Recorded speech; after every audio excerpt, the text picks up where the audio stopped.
भारत और चीन के बीच पूर्वी लद्दाख के गलवान घाटी में हिंसक झड़प के बाद ड्रैगन ने नेपाल की 150 हेक्टेयर जमीन पर कब्जा कर लिया है।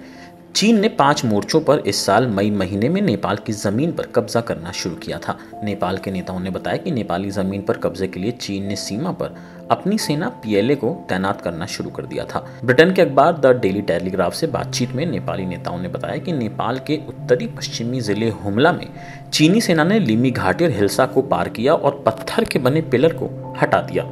यही पिलर उखाड़कर उसे और ज्यादा नेपाली इलाके में पीछे कर दिया। इसके बाद चीनी सेना इस इलाके में सैन्य ठिकाना बना रही है। अखबार ने बताया कि उसने चीनी सेना के सैन्य ठिकाने की तस्वीर देखी है। PLA के सैनिकों ने कथित रूप से गोरखा जिले में भी सीमा के पिलर को नेपाल के इलाके में और ज्यादा पीछे खिसका दिया है।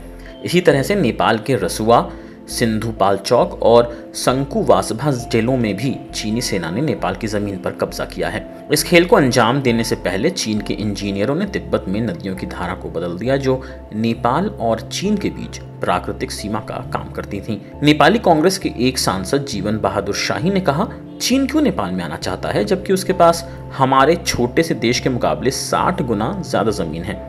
ना तो नेपाल और ना ही चीन ने इस संबंध में सवाल पूछे जाने पर कोई जवाब दिया है। नेपाल के नेताओं ने आरोप लगाया है कि ओली सरकार अपने सबसे बड़े व्यापारिक साझेदार और क्षेत्रीय सहयोगी चीन के गुस्सा होने के डर से इस पूरे मामले में चुप्पी मारकर बैठी हुई है। चीन के राष्ट्रपति शी जिनपिंग के कार्यकाल में आक्रामक विदेश नीति अपना रखा है और नेपाल में भी उसने dream project belt and road के तहत काम कर रहा है। चीन के सैनिकों ने सबसे पहले नेपाली जमीन पर वर्ष 2009 में कब्जा करना शुरू किया था और पशुओं के लिए हॉस्पिटल बनाया था।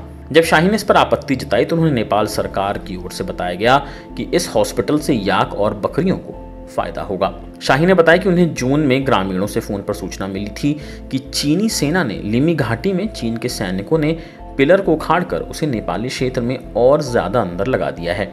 चीन ने लिमी घाटी में 30 हेक्टेयर पर कब्जा कर लिया है। अब इस जमीन पर चीनी सैनिकों के लिए 9 अतिरिक्त इमारतें और सैन्य ठिकाना बनाया जा रहा है।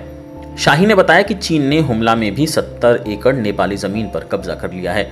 उन्होंने कहा कि चीन के इस कदम से स्थानीय नेपाली नागरिक बहुत डरे हुए हैं। इसके अलावा रुई जिले में भी चीन ने नेपाली जमीन पर कब्जा किया हुआ है। कैसा लगा ये वीडियो हमें कमेंट सेक्शन में जरूर बताएं और अगर ये वीडियो पसंद आया हो तो इसे लाइक और शेयर भी करें और हमारे channel Asia net news Hindi को सब्सक्राइब करना ना भूलें और इसके नोटिफिकेशन पाने के लिए बेल आइकन को जरूर दबाएं।